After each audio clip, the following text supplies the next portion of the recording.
The date was the 24th and 25th of November 2012 on the Ford and Ettle Castle Estate in Northumberland, where, by kind permission of the owner, Lord Joycey, the Sled Dog Association of Scotland, SEDAS for short, were holding their national championship qualifying races.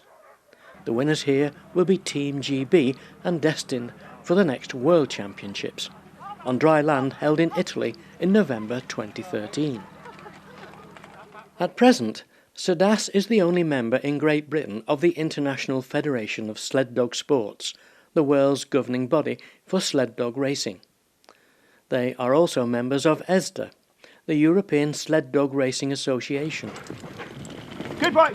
CSJ Specialist Canine Feeds were the sponsors for this event. Their support for SEDAS goes back 8 years now. As well as an award, the winners for the event took home a bag of CSJ dog food. Food that provides stamina. In fact, every competitor went home with something from CSJ, treats, or the go-on herbs, which the dogs really love. The Sled Dog Association of Scotland, which was formed back in 1990, has seen a surge in membership over the years. There are now approaching 200 members spread over the UK, and this weekend there are 120 competitors here, including the best of the best, some from as far south as Devon and Cornwall. The event has been held on this estate for 6 or 7 years now. An event like this takes a lot of organising to ensure it runs smoothly and is safe for the dogs and handlers. Good guy! It was organised by Mark McClintic, seen periodically travelling the course on the comfort of his quad bike, Ideal Transport, passenger hanging on there. Mark was also competing. The eagerness of all the dogs to run is obvious. This one's even showing signs of lift-off. For anyone who is interested in taking this sport up, you have to be a member of the association, and your dogs have to be registered and be chipped or tattooed for identification. They have to be trained, under control, and of a type that has the strength to pull as part of a team, and they must be 12 months old or over. Here we have a youngster bonding with its owner and taking in the atmosphere of the event. A new kid on the block. A full list of the membership rules can be found on the association's website. As well as husky teams, there are the faster, more muscular pointer types, hounds, specially bred as sled dogs. They have a variation of Alaskan husky, German short-haired pointer, English pointer, Worcester, a Scandinavian breed, and greyhounds. Other teams include Samoyeds, quite distinctive with their fluffy coat, and Malamutes, sturdy dogs.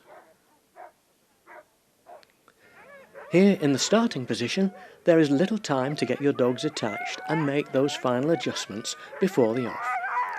Each dog has a tug line from its harness that's attached to the gang line in the centre.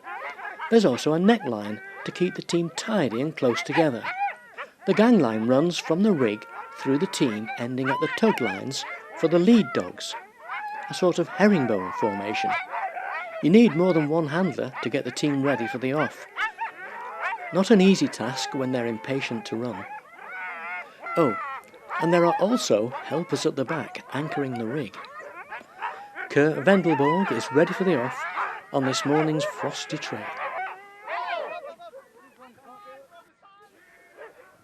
The course is described as a technical trail, one that has tight twists and turns, keeping the dogs and athletes interested. These teams of dogs go quite fast, so as well as speed, balance and coordination are the key if you're trying to beat the clock. There were sled dog classes for teams of 6, 4, 3, 2 and 1 dog. The events are not run on dangerous trails.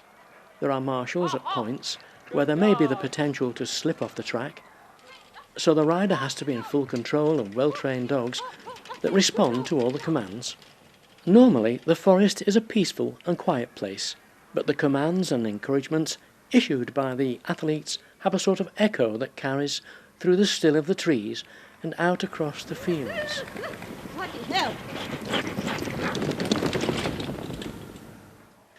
It's an exhilarating ride, clearly enjoyable.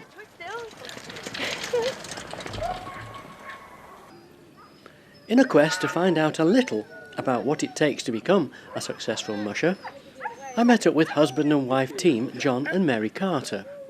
And as you can see, between them, they built up an impressive list of wins with their Satanta Siberians. I asked John how he got into sled dog racing. Just loving dogs really and wanting to do some sport, something with dogs. We used to play a lot of football and needed to do something something a bit different. I've always loved dogs and basically it took over from there really. Started off with 2 dogs like most people do. I just have a couple and next thing you know it takes over your life. Is it a team effort with you and Mary? Yes, yeah, it has to be a team effort. Yeah, even folk that Mary obviously races as well as I do, but even people that whose wife or partner doesn't race, you still have to work as a team. You can't put the commitment in unless you've got to support the family really. I believe your first dog came from Canada. My first serious race dog came from Canada, yes. I like most people, like you get sort of local dogs and you start running them and that's how the enthusiasm starts. But then when I realised I wanted to do something different and maybe make a dent in the hierarchy of the sport at the time, I went abroad to pick up a couple of dogs and then I've bred from them and everything I race now is descended from those dogs. How many generations is that? My team at the moment are four generations down from the original 2. What type of dog do you prefer? Most important thing is that there has to fit in as a pet. We have all our dogs in one room at home in the evenings. Our boys go to bed after their meal and then we get all the dogs in and we sit in the dog room. So the most important thing is their temperament. They have to be able to live together as a pack and as a unit, and I don't have to worry about watching them all the time. And then after that it's just, you just be selective with your breeding and just work from there sort of thing. But the most important thing is temperament. How important is the lead dog? When you're actually racing, the lead dog is the most important, that's without question. All our dogs, I'm a little bit paranoid about lead dogs and how they should perform, and all our dogs will lead.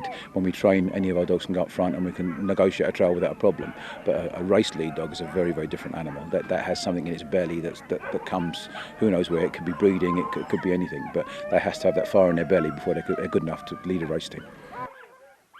What is the key to success on the trail? There's a formula, there always is. It goes without saying you have to have very consistent training, have to be very, very precise in your training. The care of the dogs is very important and what you feed the dogs is very important. It's a complete package.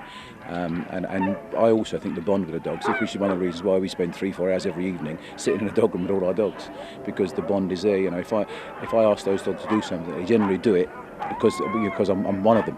That's the way they think about it. Mary is the 4-dog champion of Scotland. Did she pick up the formula from you? Mary was racing sled dogs when we first met, or when she got her first dog, it was a little bit troublesome. She came to me for help, and our relationship grew from there. But Mary, in her own right, is a very, very good dog person. She used to train sheep dogs and do obedience before she ever came near me. But I think, obviously, I have something with sled dog racing that I can't explain, but it's just something that it suits me and it suits the dogs, and I think she's learned a lot from that, possibly, yes. But she's taught me an awful lot as well. Dry land or snow, do you train for each condition? Yes, yeah, you would certainly train differently. Generally, it's a much easier pull on wheels. Wheels roll much easier than a runner through a sled wheel. So their dogs have to work a lot harder.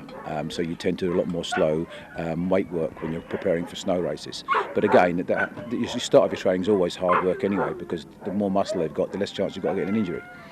What advice would you give someone who is thinking of taking up the sport?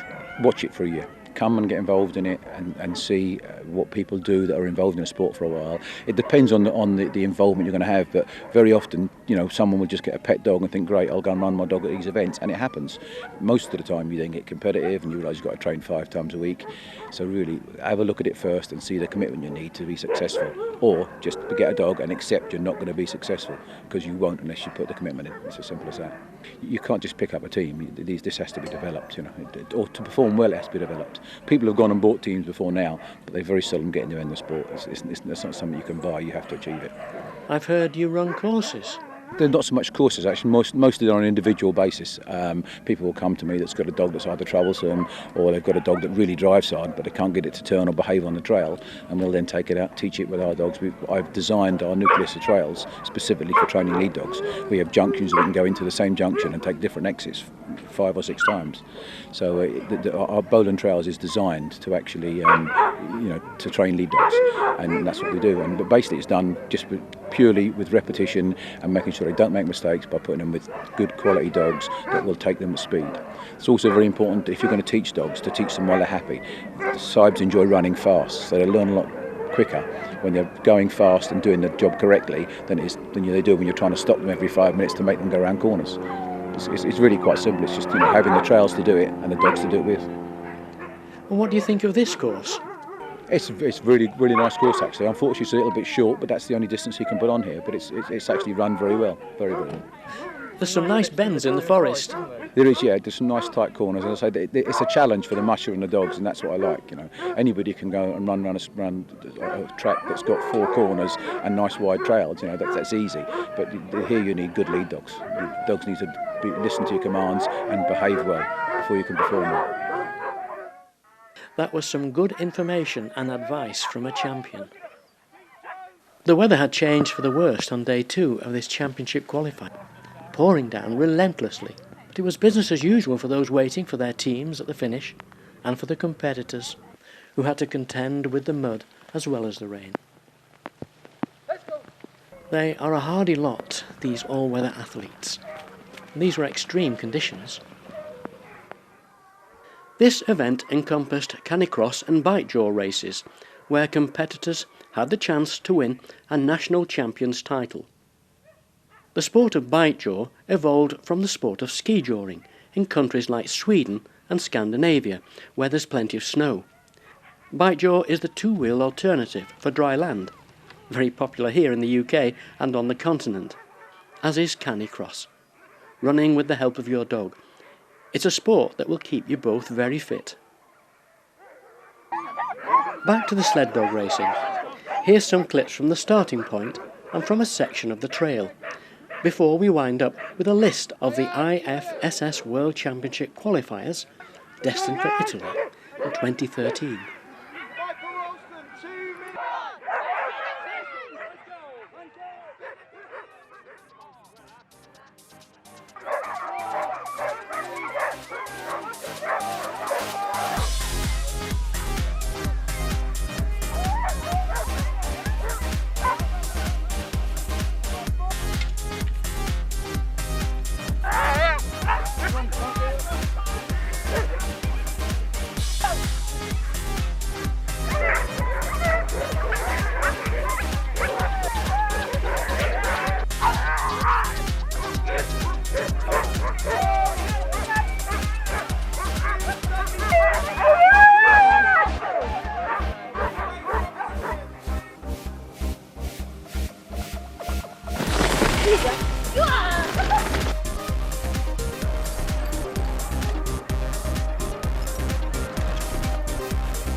Good right.